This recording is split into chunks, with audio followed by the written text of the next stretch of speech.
Hello मित्रांनो, welcome आहे तुमचं आपल्या या छोट्याशा व्हिडिओमध्ये. तर मित्रांनो, आज आपण खूप मोठी महत्त्वाची बातमी पाहणार आहोत की लाडकी बहीण बंद होणार आहे. याबद्दल आपण आज माहिती पाहणार आहोत. हे खूप महत्त्वाचा प्रश्न आहे. यामुळे व्हिडिओला शेवटपर्यंत पहा आणि तुमचे 21 रुपये कधी येणार याबद्दल पण आज आपण माहिती पाहणार आहोत. लाडकी बहीण योजनेचे पैसे आलेले नसतील तर तुम्ही मला कमेंट करून नक्की सांगा. तर चला व्हिडिओला सुरुवात करूया.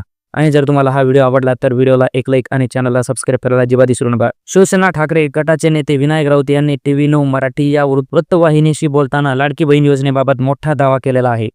विनायक राऊत यांनी म्हटलं की महापालिका आणि जिल्हा परिषदांच्या निवडणुकापर्यंत हा प्रयोग म्हणजे लाडकी बहीण योजना सुरू ठेवतील.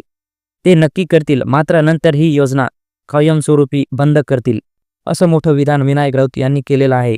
विधानसभा निवडणुकीच्या प्रचारात महायुतीचे लाडकी बहीण योजनेची रक्कम 1500 वरून 2100 रुपये करणं असं आश्वासन दिलं होतं. आता निवडणुकीनंतर पुन्हा महायुतीचं सरकार सत्तेत आलेलं आहे.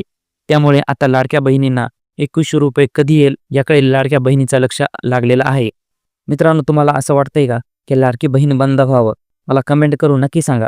या व्हिडिओमध्ये आज एवढंच. तर भेटूया दुसऱ्या व्हिडिओमध्ये. तोपर्यंत जय हिंद.